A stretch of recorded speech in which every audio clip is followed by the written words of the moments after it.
Alright, let's dive right in and create our first Android project using Kotlin. So I'm going to go ahead and say start a new Android Studio project, and I'm going to call this one just Learning Kotlin. And my company domain here is going to be petersommerhoff.com. So it's already going to automatically change the package name to com.petersommerhoff.learningkotlin. And if you don't have a domain yourself, you can just also use example.com if you don't want to publish anything. And this is just for learning Kotlin. So this is not something you're going to publish. So feel free to just use example.com here or your own domain name if you have one. Now you can already click here, include Kotlin support. So let's go ahead and do that. And then click next. And I'm going to go ahead here with the default settings for now. So just targeting phone and tablet and API level 15, which refers to Android version 4.03. So I'm going to hit next again, and I'm going to use the empty activity as a default. And also I'm going to generate the layout file for that screen automatically. Alright, so now you can see there was some things that Android Studio had to install for this, and it's going to do that automatically. So no worries about that. And I'm going to go ahead and say finish. And you can see it also sets up the project info for Gradle.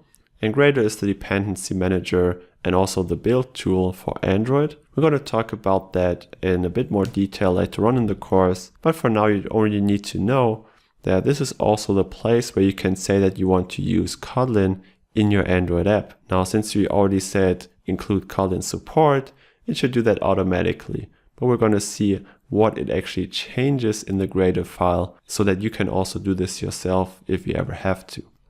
Alright, you might get a message here from your firewall that you want to allow Java to make changes or to have access. So I'm going to allow access for Java here.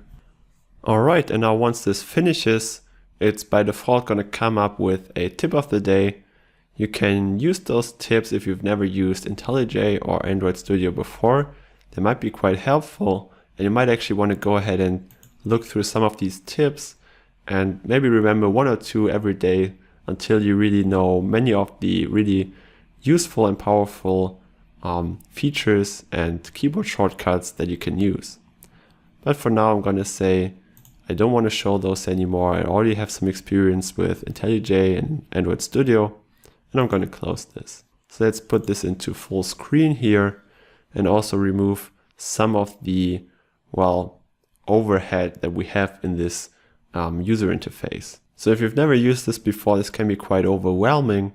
So first thing I'm going to do is I'm going to hide all these items on the borders. So you can click here in the bottom left corner to toggle those, and I'm going to actually remove them for now. Next, you can see on the left side here, you have your project structure, and actually there's a problem at the moment because Android 25 or the SDK doesn't seem to be installed, or you can't find it. But Android Studio is always going to come up with a suggestion as well. So here it's going to say install missing platforms and then try to sync the project again. So I'm going to hit OK or hit on that message in order to let it do what it suggests. And I'm going to accept the license agreement for SDK 25. And then it's going to go ahead and download and install all the required dependencies that it needs for this project. Alright, so after downloading and installing, can hit finish again, and it's going to try to sync the project again, which basically means it tries to see if it can find all the dependencies that it needs in order to build this project and then also run it. And you can see up here in the status bar what IntelliJ or Gradle is currently doing, and sometimes also going to come up with suggestions on top here if there are any problems. So for now, let's wait to see if the project syncing now works for Gradle. So basically if we have all the dependencies we need. Alright, so this looks good. The message is now gone, and you can see down here that it says that it's currently running the build, which means it's compiling all the files and trying to create an APK file that can then be run on an Android device. Alright, so that seems to be also finished by now. So now let's take a look at what we actually have here. You can see we have our main activity, But you can also see that it's already Kotlin code. So you can see it's main activity.kt and not .java. And you can also see that, well, the syntax is a bit different, right? And we're going to talk about all this in detail, of course, in the upcoming sections. We're going to learn about all the Kotlin basics, about functional programming in Kotlin, and object-oriented concepts in Kotlin. And you're really going to be able to apply all those to your apps in Android. And it can really make your code not just much more productive, but also much more robust and safe. And also much more concise, as you're going to see in many points along the course. Alright, so this is now basically our first Android app with Kotlin already, even though it's just the empty template. So let's actually try to run this one and see how it looks in the emulated device. Alright, so you can see when you click on run at the top here, it's going to say there are no devices yet because we haven't set up any emulated devices yet. The thing is, you can actually emulate a lot of Android devices, and you know there are many different ones. And you can see here a list of devices you could possibly, well, emulate with this. So there are phones, there are tablets, there's also Android Wear, and even TVs. So for now, I'm going to go ahead with a phone. And more specifically, I'm going to use a Nexus 5X. This is one of the Google phones, so I'm going to select that, hit next. And then it's going to ask us what kind of Android version basically you want to have on that emulated device. So I'm just going to go here for the recommended, the latest one, so Android O.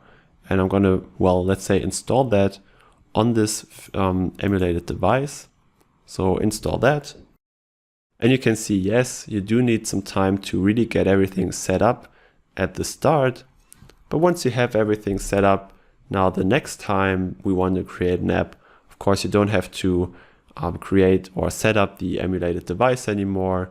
You won't have to download this SDK anymore. But only if you ever want to have, let's say, or test on another device, of course, you're going to have to set that up again. But the work that we're doing here is something we don't have to do every time. So don't worry too much about all the installations we have to do now. Once you have this all set up, it's going to be a lot easier next time. You can just use this device for all the apps you want to use or create in the future. And if you think about it, it's also actually quite easy here to just be able to install all this right from Android Studio. So it's, I think, really made in a very comfortable way in order to get all this done. So let's now have some patience again and wait until all the downloads and installations have finished. Alright, so again, once this has finished, just click finish and we have this installed. So now we can select this Android O here, hit next.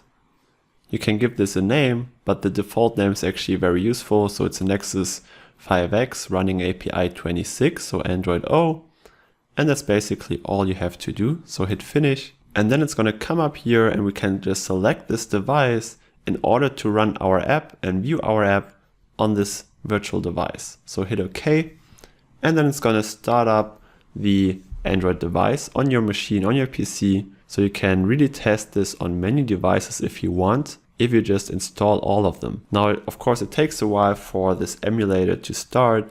Just like if you have an Android device, it also takes a while for Android to boot up. So just give this a minute to really start Android here. And then we can actually see our app and it's actually going to start automatically. Especially when starting this for the first time, it takes a bit longer. But the next times you want to start this, it's also not going to take quite as long as the first time. So you can see now how Android is booting up here. You can also see it's a quite new version of Android. I have to admit I've actually never seen this boot up screen yet because I don't have an Android O device. So it's interesting to see also. Alright, so now you can see Android has booted up and is ready to go. And you can also see that our app will be started automatically. So that's how it works when you click on run. So you can see we have our app with the title Learning Kotlin and it has a text field showing hello world. So yeah, that's already our first app that uses Kotlin. Of course, we haven't actually done anything ourselves yet, but you can see how strong the support is here for Kotlin in Android Studio. Especially in Android Studio 3, you don't actually have to install the Kotlin plugin separately, but instead you can simply use it as you go. You can just click include Kotlin support. Otherwise, you can also use Kotlin or include Kotlin later on. And actually, when you go and use Kotlin code or create a Kotlin file in your project, it's automatically come up with a suggestion to enable Kotlin support. And also, if you have an existing Java project, you can just go to any Java file, go to code, and then convert Java file to Kotlin file to see how the Java to Kotlin converter will then convert this file and how this would look in Kotlin. So this is an interesting way to see how your Java files or your Java code would translate to Kotlin. Of course, it's not perfect, it's just an automated generator, but it's still very useful to also get started with the language and see how concepts map. Alright, so that's all for this lecture. It looks like we're good to go. We have Android SDK, we have a virtual device that we can use in order to run our apps on. In this case, we chose a Nexus 5X running Android O. So now we're actually ready to go. So first thing we're going to do in this course is in the next couple sections, we're going to look in a lot of detail at Kotlin first and then apply those concepts to Android apps. And this way you're going to see first how powerful Kotlin is and also learn how to use it in general, not just on Android. You can also use it in basically any other place, for example, anywhere Java is used.